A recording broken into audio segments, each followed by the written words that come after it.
Ow!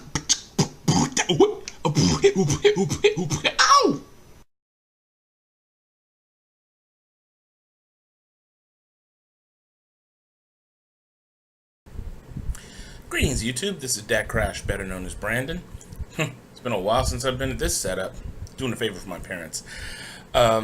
Okay, so this is going to, first of all, be as spoiler-free as possible. Because I will be doing our Nameless Nerds broadcast, in which I will go into more depth talking about the movie that I've just seen, which is Independence Day Resurgence. And I'll be getting a bit more spoilery and in-depth. So, you want to see that? You know, the link to the Nameless Nerds channel for YouTube is going to be down below. And please click on it, subscribe to that. You'll get our live broadcast, which comes about every Wednesday evening at 9 o'clock Central. But for all that out of the way, my review, spoiler-free, of Independence Day Resurgence. Personally, guys, I thought this was better than the first. I loved the first Independence Day. Now, before I go into a little detail, I do want to say this about Roland Emmerich. And I was looking at a review of the movie from Double Toasted. If you haven't checked out anything by Double Toasted, go to their YouTube page. Just look up Double Toasted, you'll find it. They were reviewing Independence Day Resurgence, and they were talking about Roland Emmerich, and he said he's like the what was it? The gay little brother of Michael Bay. I guess that's how they put it. I think I'm missing an adjective, but they're kind of right. I mean, I had to laugh at that because yeah, if you like Michael Bay, Roland Emmerich is probably going to be somebody you'll probably like too. The Roland Emmerich has a bit more. He holds back a little bit more in the immaturity department. Michael Bay, he goes all out and just acts like a total 15-year-old boy when he does any of his movies. I mean, for the love of God, one of the opening scenes in Transformers 3 was of a girl's butt. That just shows how infantile his sense of humor is. Roland Emmerich, not so much. He's sincere when he makes his movies, but his movies tend to be very shallow. Now, I personally don't mind that. It's fun to go and watch a big dumb movie every now and again. That's the reason why I don't mind Michael Bay. I understand him. He makes big dumb movies. He's not in it to make Oscar-winning movies. Same thing with Roland Emmerich. He likes to make big dumb movies, and he's not in it to win any Oscars. Though his movies tend to have, well, at least appear to have a bit more taste than Michael Bay. In the case of Independence Day, so, you know, those of you who've seen Independence Day, it's a classic movie from 1996. It's a big dumb sci-fi movie. It was just a B movie basically. You know, aliens come to Earth, nearly destroy the human race. The human race finds a weakness in the aliens and manages to fight back and save the planet. Now, back then, there were rumors going around of a possible sequel, but nothing ever seemed to become of it until a few years ago, and I finally found out they were making a sequel, and I was really happy. Yet I was also kind of afraid because I didn't know if Roland Emmerich could, you know, make lightning strike twice, at least in the manner that he did with Independence Day. Now, Independence Day has the first one has the distinction, of course, being the movie that really showed Will Smith as a bankable star. And I had forgotten the reason why he didn't want to do this one, and I think if memory serves, it was because he tried these big sci-fi epics before and got really badly burned, and so he kind of was hands off with that one.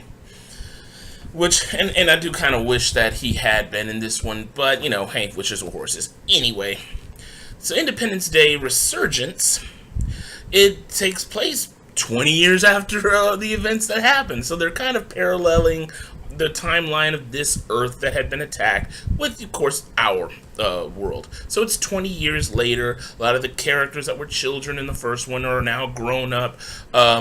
The flag has been passed to a lot of other different people, yet the movie does focus on other characters that were in the movie. Jeff Goldblum's character, We see Bill Pullman playing the, now former president of the United States. What do I want to say? One of the focus characters, of course, is supposed to be the son from that of the girl that Hiller had married. Will Smith's character had married in the first one, and now he's all grown up and become a pilot like his dad. Now, one of the things about this movie is it doesn't explain what happened to Hiller. Though, if you look into the movie's fluff, like on the website, they do explain that Hiller died in a test flight accident. I really kind of wish they'd have put that in the movie. So anyway, 20 years later, the Earth has, cities have been rebuilt. The human race has reverse engineered a lot of the aliens' technology. The Earth is, for the first time ever, at full peace because, we're working together to build, a safer Earth to make sure that, that if these aliens ever come back, that we'll pose a united front against them. And sure enough, they do come back, bigger and more dangerous than ever. And so now the torch is kind of passed to these new generations. They even have a girl playing the daughter of the president, who was a little girl in the first movie as well. She's part of this new generation of pilots and leaders and such that have to face these aliens and find a way to stop them. And so the movie kind of works off that premise. It does a lot of things that the first movie did, and just amps up the stakes and the technology and the impact. Oh, good God, the impact. Of course, if you know Roland Emmerich's line of work, especially stuff like The Day After Tomorrow in 2012, he loves to blow things up. He's a little bit, like I said, he's a little bit like Michael Bay in that regard, though, where Michael Bay just likes to blow up smaller things. No, he blows up cities. He blows up the world. And there's a lot of things getting blown up in this one. When you have the aliens first come and you see all the mayhem that they cause, it's standard Roland Emmerich fare. It's glorious to watch just how crazy, destructive it is. Because in the first movie, you had several alien ships that were about the size of a city, or at least half the size of a city, hovering over the major cities and blowing them up.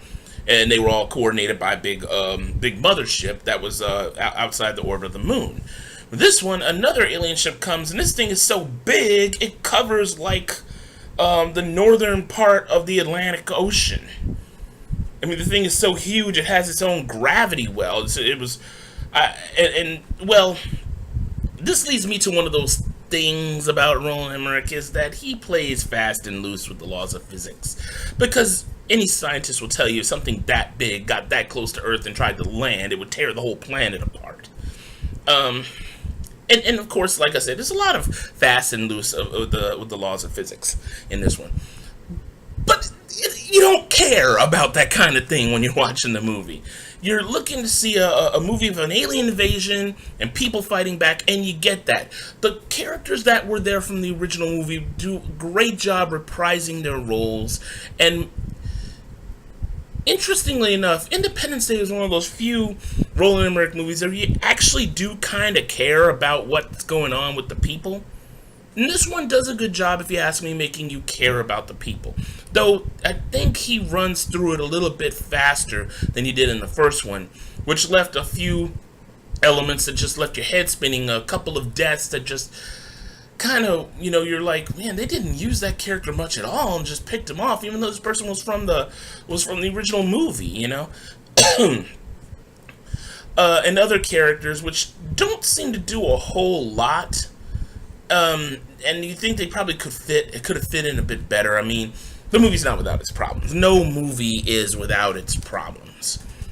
For the love of God, even The Dark Knight, which was like as close to a perfect movie as you could watch, had that part with the monitoring system that it just completely overextended the imagination there.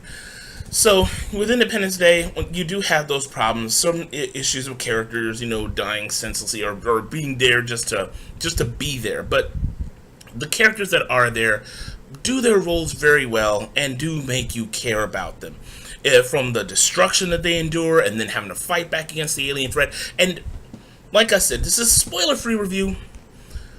But they introduce a very interesting element into this plot that if you kind of liked to speculate on the first movie before the second one ever came out, you did kind of wonder about this particular thing. And sure enough, this element in the plot really it gives the human race the edge they need to defeat the aliens. I'm not going to say how or why. And it also opens up the portal for a possible sequel, which I was looking on Wikipedia, and yes, say what you will about Wikipedia, but they were saying that Roland Emmerich was talking about doing a third movie if this one does well. Now, like I said, I love this movie. This to me was one of the few sequels that were actually better than the first. They topped it in everything possible. They had better visual effects to work with, first of all. And don't get me wrong, the visual effects of the first Independence Day were amazing, for a movie that was made back in 96. They did a great job showing the sheer scope and size and detail in the alien ships, but it didn't say much about the aliens. This movie expands on the aliens quite a bit more, even though there were some elements of aliens that kind of bothered me. In that, first of all, the sigils that they used for their language in the first movie looked more like variants on crop circles, whereas this one just looked like kind of scribbles almost. However, some people were able to telepathically communicate with the aliens, or at least understand the aliens, and they were receiving a lot of signals from them, even some of their language. And now, that does play a part later on in the story, which, like I said, you want to see more about that, come to our Nameless Nerds broadcast. We'll be talking quite a bit more about the movie. And so, they do go into a bit more detail about the aliens, what they're like. It's nothing that's really, really, really unique, except for a couple little things here and there. And one other thing is they show the aliens in a lot more detail. The first movie only had one encounter with the aliens as they actually were, with that creature with the tentacles and everything like that. And that's just was sort of a body armor that the actual aliens existed in. In this one, you get a chance to see them much more in action and doing what they do, which is pretty frightening. And so, the movie does do a lot more with the aliens, does a lot more with the technology, it does a lot more with how the characters interact. It does a good 3-act structure, and actually follows along the lines of the first movie quite closely. But that was still a pretty good thing. It establishes a pretty good, solid, comfortable thing the audience is going to, especially those of us who've seen the first movie, are going to be comfortable with, and then throws a lot of other different things in there, which makes you realize, especially nearing the third act, that this is a totally different movie from the first Independence Day, and that the stakes are much, much higher. And it's just the thrill you get, the thrill I got at least at the end of the movie with what seemed to be a lead-in for a third movie, made me feel such a thrill, because thinking back on all the stuff that happened, I mean, the parts in the first movie that were pretty harrowing, they're nothing compared to how harrowing things got in this movie.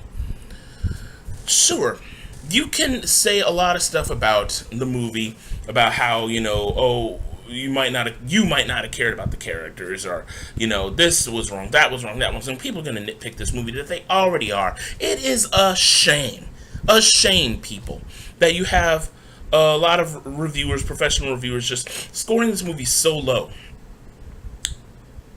And that's what really got me. At the end of the movie, I was hyped. I said, if you didn't like this movie, you're a cynic, a hopeless cynic. And I stand by that. Because those types of people are going to sit there and, pick on this movie and nitpick it and make it look like it's just, just inane crap. I have to ask, do you even know what a good movie is? Or have you ever gone to a movie and just enjoyed it for what it was? You're going to see a Roland Emmerich movie. If you know Roland Emmerich, you know what you're getting. You're going to see a sequel to Independence Day. If you've watched Independence Day before, you know what you're going to get. like I said, I'm a fan of Roland Emmerich's movies.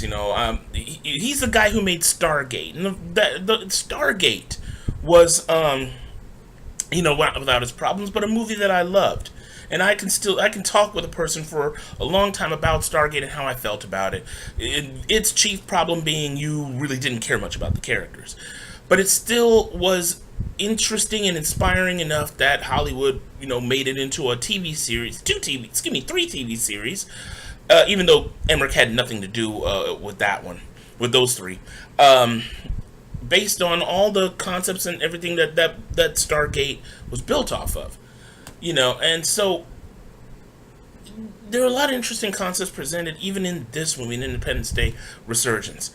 It's a movie that I think that, if you're a fan of the original movie, and if you're one of the crazies like me who actually likes Roland Emmerich, then you're going to enjoy the living daylights out of this movie. The one who seemed to carry the movie the most, and I have to agree with a couple of the reviewers who I looked at, it really is Jeff Goldblum.